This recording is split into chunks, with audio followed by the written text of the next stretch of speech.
Americans are eating over 17 teaspoons of sugar a day. Even if you're not dousing every meal with the sweet stuff, you might still be addicted because most of this sugar sneaks into your diet in really crazy ways. And those symptoms you just can't seem to fix could be connected. In this video, I'm sharing 5 telltale signs that you're addicted to sugar and how to fix it fast. Let's talk about the signs. Now, by the way, some of this is genetic, but you can retrain your taste buds because most of it is exposure equals preference. And how do I know this? Because here's the thing. Our sugar intake has gone up enormously. It was 5 pounds per person per year in the 1900s. Now it's over 150 pounds per person per year. So that increase is not genetics. That is training. So you may know you have a sugar addiction, but you also may not be aware of how much sugar is sneaking in a lot of so-called healthy foods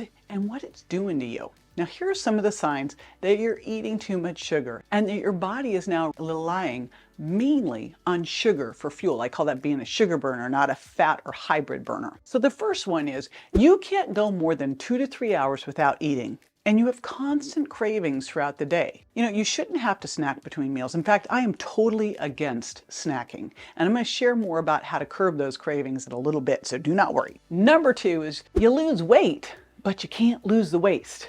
So you want to make sure that you are doing a waist to hip measurement. So you do your waist and your hip, but also waist to height. And this isn't just about aesthetics, by the way. It really isn't. Abdominal fat or visceral fat is its own hormone central that produces inflammatory hormones that can increase your risk of heart disease and diabetes. Now, if you can't lose your waist, that's a sure sign of a sugar problem. Next one, you need a little something something after a meal. You've trained yourself to want dessert or something sweet after every meal. And I will tell you that I was trained this way. I was literally raised, my name growing up, my little nickname was Poppy. Now, I grew up in California, but it was not for our state flower, the poppy. It was for Pop-Tarts because I literally ate Pop-Tarts or Captain Crunch or Cocoa Puffs for every breakfast. Exposure equals preference. I was trained to eat more sweet. And my mom had dessert after dinner every single night. So I was trained to look for that. So again, training can really make you do this. Next one is you've got symptoms of low blood sugar. This happens when your blood sugar goes up and then insulin overcorrects it and it plummets. Because your blood sugar spikes up, your body over-releases insulin. Your job of insulin is to get the blood sugar, the glucose, out of the blood and stored.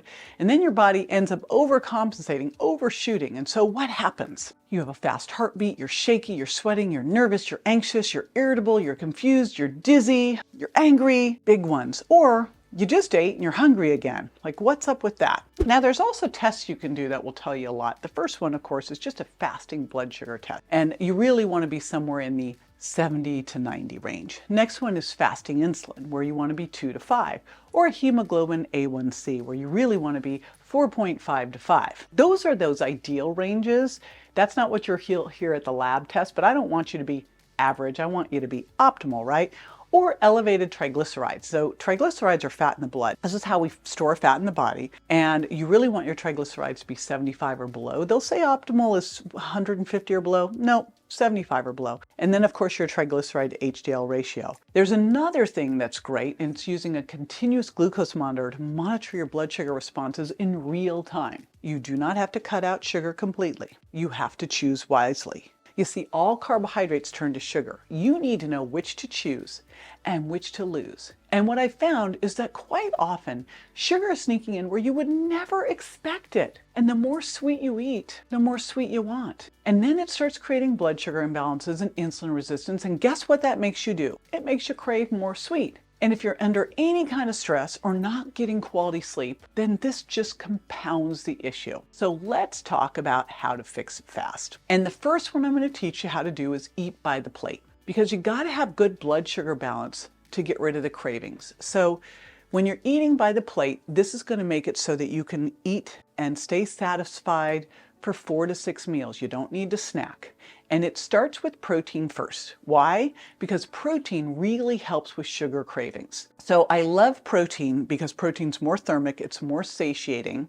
And so when you're building your plate, you're going to start with first building in protein. then adding in non-starchy vegetables to get all the polyphenols and the fiber, then some healthy fats and a little bit of slow, low carb. This is super duper important. When I take people through the sugar impact diet, one of the things I teach them, and this is really important, is to taper rather than go cold turkey. If you're looking at this going, I really want to lower my sugar, what you need to do is make that shift from your body being a sugar burner to your body being able to use sugar, fat, and ketones for fuel. And that happens over time, not overnight. And the first thing that you do is eat the protein, fat, and fiber trifecta by eating by the plate. And then you start to lower your sugar impact. So you start to take higher sugar impact foods and taper them down for lower sugar impact foods. I talk about this in the sugar impact diet. Next thing I'm going to want you to do is do more sour. It turns out, this is a great hack I learned from my buddy Donna Gates, who wrote the Body Ecology Diet, is that sour can take your sweet tooth away. Well, I love sour even more because lemon juice can really help with blood sugar balance too. In fact, a tablespoon or two of lemon juice before a meal lowers the blood sugar response to a meal. So does apple cider vinegar, by the way. And then one of the things I love too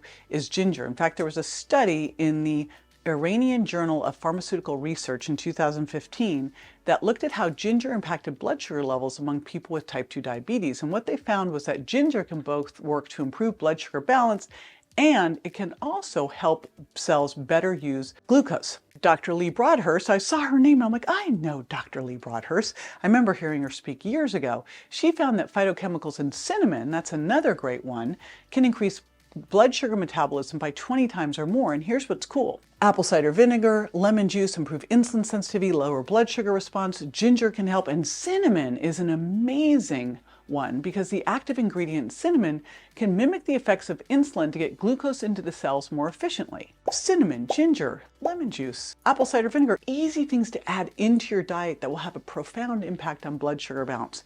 Now, one of the things that I teach people to do is retrain your taste buds. And I'll tell you, when I first started developing the sugar impact diet, my goal was to take the most hardcore sugar addicts and teach them to appreciate sour and umami and spicy, right? And salty instead of sweet. So you can train your brain and your taste buds to think differently about sugar. And I will tell you, like I see it all the time, that once people pull sugar out, they tend to crave it less and their threshold for sweetness drastically goes down. Here's what you need to do to get there. First of all, and this is what I do in the second part of the sugar impact diet. So I teach people actually to test, then to taper, and then I do a transition. And during that transition, I'm doing basically what's called a fructose fast, where I'm pulling out all the high fructose containing whole food. But I pull fructose as close to zero as possible so that you can quickly restore insulin sensitivity. It's the first thing I have people do because it turns out the more fructose you eat, the better you are at transporting that fructose to the liver where the body will make fat. So we don't want to do that and become more insulin resistant. The next thing you can do to start to improve this quickly is to do time restricted feeding, because doing shorter eating windows like 6 to 8 hours can improve insulin sensitivity quickly. Now, along with that, what you want to really avoid is eating late at night. You want to have at least a 3-hour window before you go to sleep. More is better, because eating late at night when you've got melatonin up and your insulin secretions are much lowered, keeps that blood sugar around and will result in a higher fasting blood sugar in the morning and poor sleep. And when you have poor sleep, oh my gosh, we'll talk about that in a moment, but that can make a big challenge with insulin sensitivity. Now, one of the fastest ways to start to restore insulin sensitivity is to restore it in the muscles. And really, you want to think of your muscles like metabolic sinks. These are where we can store sugar that we're eating.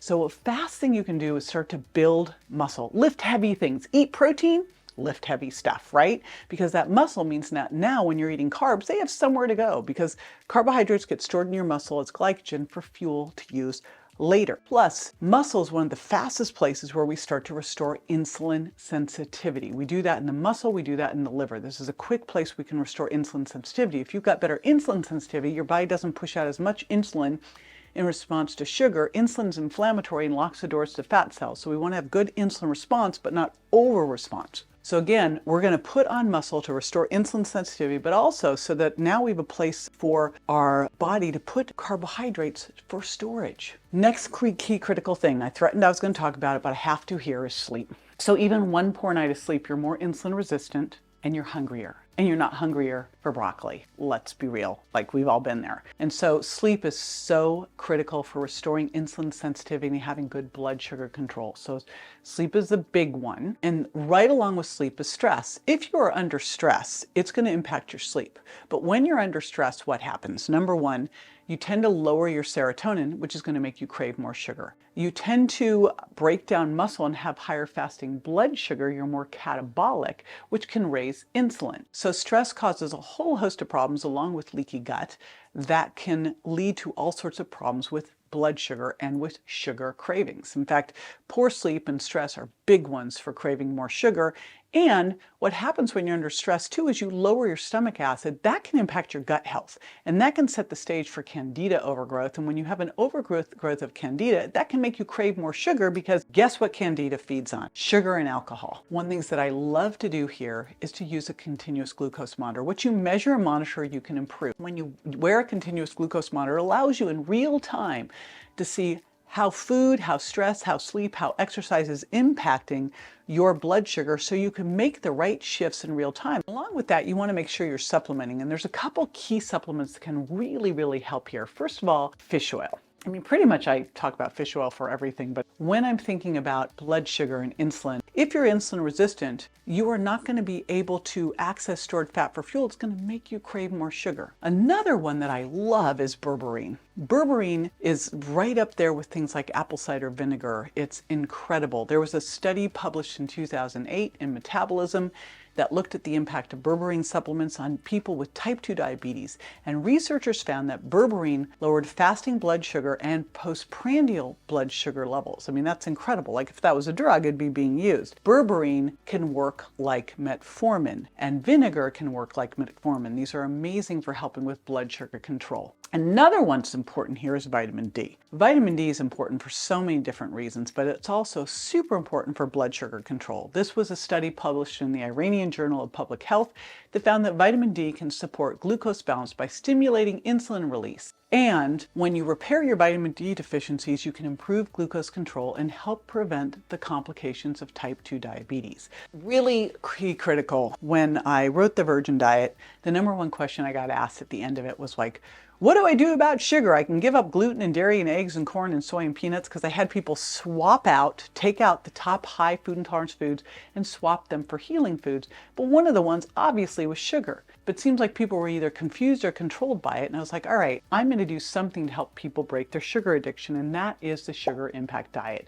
So if you're one of those people that this has been your kryptonite forever, then grab the Sugar Impact Diet, where I take you through a period where you taper down your sugar impact from high to medium. Then you go through a transition period, that fructose fast, you go low, and then you're basically transformed where food tastes too sweet. How amazing. And again, use these strategies. You've got everything you need to break your sugar addiction for good. I also want to empower you with more ways to balance blood sugar levels, burn fat, and find your goal weight, upgrade your metabolism, and say adios to sabotaging sweet tooth for good. So check out this playlist for more hacks and strategies to conquer your sugar addiction.